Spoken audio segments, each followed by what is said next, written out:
Hello, welcome back. Ziggy No here. Hope you're doing well. I want to take a moment and spend some time on this video talking about sports card breaking lessons learned. Breaking's become more popular than ever. I'm not going to go into what a break is, how to break. I'm assuming you guys know a little bit about that, so I'm going to go into kind of some tips I've learned about sports card breaking. So, 3 pieces to sports card break strategy. Okay, guys. Number 1, research. Research. If you go buying into a break just because a breaker has a break, you are in trouble, man. You need to know the product. You need to likely, if best, know the checklist. Have the checklist out, okay? And I'll go into this a little bit more. Budget. You have to have a budget. You can't go throwing good money into bad money. You can't be like, well, I went skunked on one break. I'm going to buy into 5 more. You got to have a budget. Stick to the budget. Make a plan. Execute on the plan, and keep the budget in mind. Part of that budget needs to be in your budget for selling.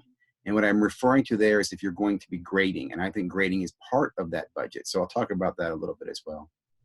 And last, the break. Enjoy it because you're paying for it, right? Part of the fun of this is that thrill of watching the packs rip and the cheer and the whoa, massive hit and all that stuff, man. That's part of what you're getting into. So let's break this stuff down here for you. So research is key. I'm going to give examples of what I do, okay? Select the product.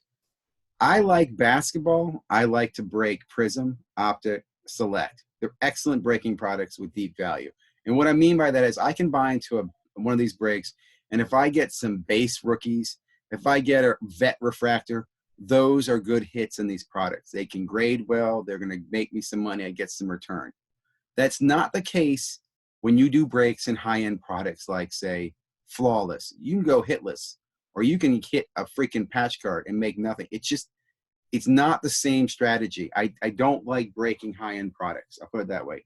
I'm looking at some strategies and doing some testing on that, but to be honest, know your product. Keep the product focused. Good examples of products to break. Bowman Baseball is good to break. I'd say Chrome, Topps Chrome would be a good product to break. Where you have deep products where there's refractors, there's inserts, there's numbered. It's not just about hitting the autos is my point, right? There's deep products. And stick to those products. Don't break products that aren't like that. Don't go chasing breaks. Target the team that you're going to go after. I don't like random. I'll do random, but random is gambling. Random is not breaking with strategy or an intent, okay? Random is gambling. There's lots of ways to gamble. With Prism basketball, expensive teams are challenging, right? So it's hard to put down grand on the Pelicans. You might hit a few base cards, but you ain't making your grand back, right? So I'm not a big fan of chasing those. There's some metrics. If you're going to do that, you need to spend a lot of money. You can't be doing one case of a big team. You got to probably do 4 or 5 cases to get a return on your investment. So for this example, I'm going to say target the mid-tier teams. An example, teams with good rookie classes or deep rookie classes, right? So the Bulls, the Cavs, the Heat are good teams I'd recommend this year. The Wolves, another good team you go after with some good rookies this year. Those are just examples. And those are going to be mid-tier teams, man. Wizards as well with Rui. You should be able to go after those with a good budget. And again, the goal here is you're going to buy into more than one break. I'll talk to that in a moment, but research is key. Last part of this research is select the breaker. In my opinion, the price of the product and the availability of that team in the product are key to selecting a breaker. Don't pick your breaker first, right? Because if you do that, it limits the product and the teams you can get. If you only buy from one breaker and you don't get in time or you don't get the right PY team, whatever, then what are you going to do? Well, then you're not playing the game, right? You're not executing a plan. And don't go chasing or filling teams or picking up the team to help the guy close a break. Don't do that. That's not part of the plan. You're in business mode here, right? Only buy the teams that you are focused, research, and ready to execute on. And let that select the breaker. So what I'll do is I select the product, I select the team, and then I'll go look at a list of breakers to see where I can buy that team. And I'll see who's got that team for the cheapest. How much is it? Is it a half case, full case, whatever it is, and I'll buy, right? Research is key. Next part, budget allocation. There is success in numbers. So if you've got a budget where you can only get into one case, don't do it, right? break that budget. Either you have to add to that budget or break that budget and do 3 third cases or 4 quarter cases, right? Because you want to span yourself out. You want to allocate your risk, right? And again, it's just my goals, my strategies here. But again, you got to probably target 3 or more cases in a case break, or 3, and I'll even say with more breakers is great. If one breaker has 4 cases and you can buy into all 4 cases of the same team, that's a good way to go. I'll support that. But if you can get into another case, another breaker, I support that as well, right? So, allocate your risk. Only buy your team. Don't buy into fillers or teams you don't want. If your team is gone, move on next break and keep your plan. I've said that earlier, but I can't stress it enough, right? If I've decided I'm going to get in 4 cases, and like for example, I love Mojo Breaks, and I go there and 3 of those cases are already sold out and I can't get them, I'll get in the 4th case. But I'm not going to change my strategy on who I'm going after in the PYT. Next, keep track of what you're spending and who you spend it on, right? How much did you spend per box, case, or box? Allocate budget. Think about, saving some money for grading cards. And the other thing is, think about when you buy these breaks, right? If you're buying on release day, say on a Wednesday, write down, this breaker, Wednesday night, whatever, and see how fast those cards get to you. How quickly they ship them. Because one thing you're going to realize too is that access to the cards is important. If you have a good relation with the breaker, sometimes you can call the breaker. If you get a good hit, he can grade it for you immediately, right? So time to access that card is important. So keep track of those, of what you bought, where you bought it from. Okay, ready? Next one's the fun part.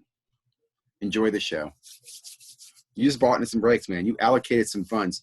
You have just bet on the ponies. Yeah, it's a form of gambling. Now, if you execute a strategy, you're breaking, and you've allocated your resources properly, there's better return on your investment. And like I say, it's more like a poker game. If you know what you're doing at the table, you're sitting down with the right chips, and you know how to hold and fold, you're in a better position to play the game. So watch the breaks. Enjoy the experience. Chat it up with the breakers and others. You get to meet people. You find who collects what. You can make relationships for buying and selling in the future. Grab some popcorn and a cold one. This is part of your entertainment. You paid for this, right? When I do breaks on Breaker Wednesdays, right, I'll buy into 2 or 3 different breaks, and I'll put 2 or 3 different TVs on. I'm watching like sports for me. I want to watch the breaks. I want to cheer. I'm excited. And I'll try to do some examples of that in some future videos. Know your hits, right? You research the checklist. You know what your chase cards are, okay? So as hits start coming in, start calculating your estimated value and start thinking about your plan and what you're going to do for those cards, whether it's rookies, vets, hits. If you get a 1-of-1 or a refractor or, a color or whatever it might be, what's your plan? Do I know somebody I can sell it to? Am I going to grade this or am I going to sell it raw? Execute on that plan. Know what you're doing.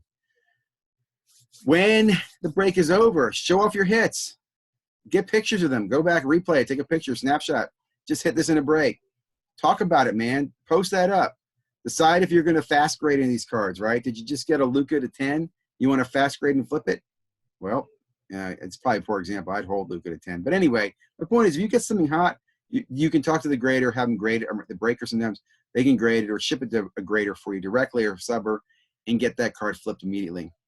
Again, another thing I like to do with my cards is I like to sub them. So I like them to come back to me. I like to wipe them myself, check them out, and then sell them and grade them.